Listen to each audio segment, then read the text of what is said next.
नमस्कार, मैं विशाल। एक बार फिर से आप सभी का स्वागत है। आगे बात करेंगे कि झुकती है सरकार, झुकाने वाला होना चाहिए।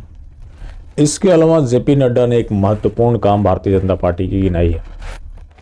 आप ज़रूर जानिए कि वो महत्वपूर्ण काम क्या है और कितना ज़्यादा ज़रूरी था। उससे पहले मामला है मयूर पुंजरवाड़ का, जो कि महाराष्ट्र नांदेड़ के रहने वाले हैं। अब आप जानते हैं कि एकनाथ शिंदे की सरकार बनी थी हिंदुत्व के नाम पर, और उद्धव ठाकरे से इतना ज़्यादा ये खफा हो गए क्योंकि वो हिंदुत्व से समझौता कर चुके थे और इनको अपना हिंदुत्व बनाए रखने के लिए भारतीय जनता पार्टी के साथ गठबंधन करना पड़ा और वहां बगावत करना पड़ा। अब मयूर पुंजरवाड़ जो है, ये है कोली समाज से, जो कि एसटी कैटेगरी में आता है। इनको कास्ट सर्टिफिकेट नहीं मिल रहा है क्योंकि इनका अपराध मात्र इतना ही है कि ये देवी देवताओं की पूजा करते हैं। तो ये देवी देवताओं का पूजा करते हैं और हिंदू धर्म को मानते हैं, इसलिए इनको कास्ट सर्टिफिकेट नहीं मिलेगा। तो ये कैसा स्ट्रोक है? वहां हिंदूवादी सरकार है, तो आखिर ऐसा क्यों हो रहा है? हो सकता है कि सरकार के संज्ञान में ना हो, तो सरकार को संज्ञान लेना चाहिए क्योंकि वो समाज वहां प्रदर्शन कर रहा है। कलेक्टर से भी मिलने वाले हैं इस संबंध में। तो महाराष्ट्र जैसे जहां बीजेपी और शिवसेना की सरकार है, वहां इस तरह के कृत्य हो रहे हैं, तो ये तो बहुत गंभीर मामला है। वैसे भी हिंदुओं को हर जगह से टारगेट किया जा रहा है, और जहां बीजेपी जैसे हिंदुवादियों की सरकार है, इस तरह से अगर प्रताड़ित किया जा रहा है, तो ये तो हर तरफ से चौतरफा साजिश चल रहा है। दूसरा मामला है, झुकती है सरकार, झुकाने वाला होना चाहिए। अब करणी सेना के साथ साथ सर्व समाज, जो कि एट्रोसिटी से परेशान है, या फिर जो ईडब्ल्यूएस में भेदभाव अपनाया गया है, उसको लेकर इन्होंने 8 जनवरी को एक कॉल बुलाई थी, जिसको लेकर खबर आ रही है कि 6 से 8 जनवरी के बीच वहां सारी ट्रेनें रद्द कर दी गई है। उससे पहले 16 मांगों पर शिवराज सिंह चौहान राजी हो गए। जो कुछ महत्वपूर्ण है वो मैं आपके साथ शेयर कर देता हूं। पहला, कि ईडब्ल्यूएस से कोई फी नहीं लिया जाएगा, जिसकी घोषणा खुद शिवराज सिंह चौहान ने की है। आर्थिक रूप से कमजोर ईडब्ल्यूएस के जो बच्चे हैं, उनसे परीक्षा शुल्क नहीं लिया जाएगा। इसके अलावा वहां जो गरीब छात्र हैं, उनके लिए छात्रावास बनाया जाएगा। पहले जातियों में रेवड़ियां बांट रहे थे, अब गरीबों को दिया जाएगा। इसके अलावा जो इतिहास या वंशावली के साथ छेड़छाड़ करते हैं, उनके खिलाफ सख्त एक्शन लिया जाएगा।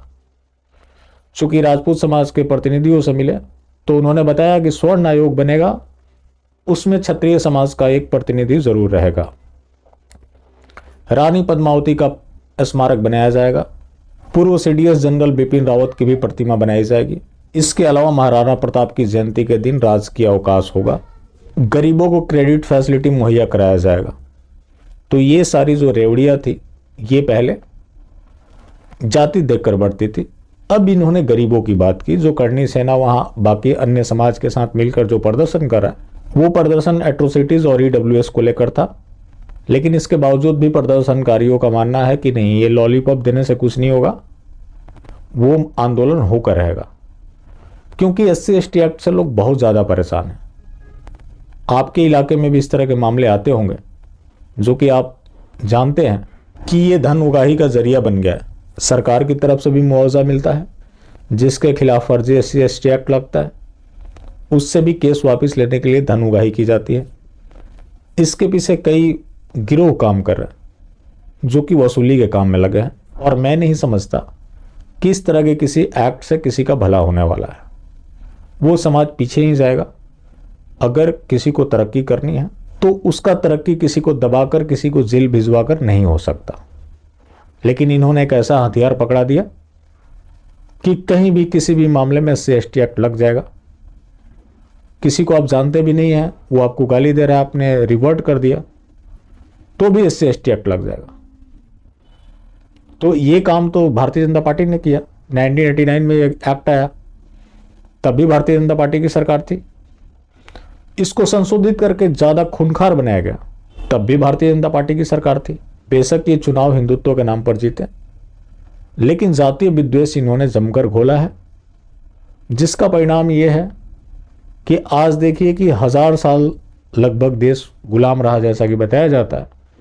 तब लोग धर्म से अलग नहीं हुए, लेकिन इनके शासनकाल में ऐसा क्या हुआ कि भीम आर्मी जैसे संगठन बनने लगे, खुलेआम देवी देवताओं को गाली दिए जाने लगे। और क्या वजह है कि जो आरक्षण के बड़े पैरोकार हैं वो एंटी हिंदू हो गए।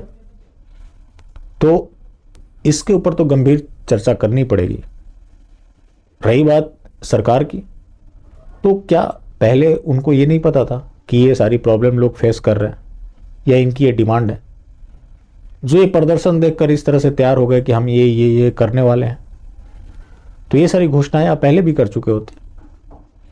रही बात ईडब्ल्यूएस की, तो आप लोग तो प्रदर्शन की भाषा सुनने लगे हैं। असम में क्या हुआ? असम में तो आपने ईडब्ल्यूएस रिजर्वेशन खत्म कर दिया, सिर्फ कॉलेज एडमिशन में रह गया है। कर्नाटक में तैयारी चल रही है कि उसको कम कर दिया जाए, क्योंकि आप लोग मान रहे हैं कि जितनी उनकी संख्या है उनके अनुसार आप ज़्यादा दे रहे हैं।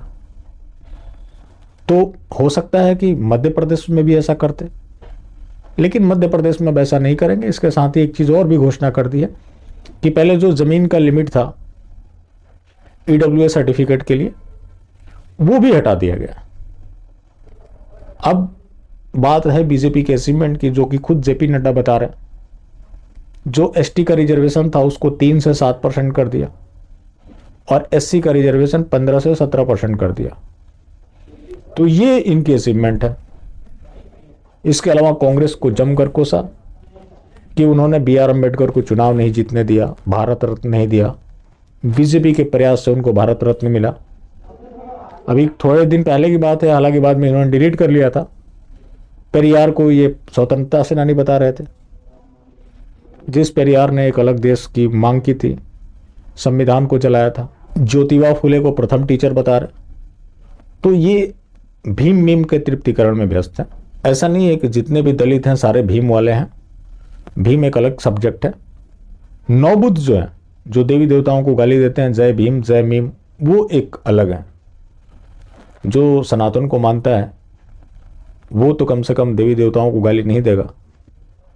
जैसे कि मैंने पहला मामला महाराष्ट्र वाला बताया, वो भी तो एसटी कम्युनिटी से हैं, लेकिन वो तो देवी देवताओं का पूजा करते हैं। इन्हें उन दलितों को तृप्त नहीं करना है जो सनातन को मानता है, इन्हें उनको तृप्त करना है जो नौबुद्ध है, देवी देवताओं को गाली देता है। जो आप देख लीजिए किस तरह की एक्टिविटीज बढ़ गई, हर तरफ से प्रहार हिंदुओं के ऊपर, और कहने के लिए हिंदुवादी सरकार। तो ये कमाल की हिंदुवादी सरकार है। और जो लोग मास्टर स्ट्रोक हर जगह लगाते हैं उनको शिक्षा लेनी चाहिए कि सरकार विरोध की भाषा सुनती है, वरना लोग मास्टर स्ट्रोक लगा रहे हैं और लगातार मास्टर स्ट्रोक आ रहे हैं। चलिए, बाकी जिंदा रहें तो फिर मिलेंगे, और मिलते रहेंगे तो जिंदा रहेंगे। मिलना जुलना जारी रखें, लेकिन हाँ, मास्टर स्ट्रोक वादी बिल्कुल भी ना हो।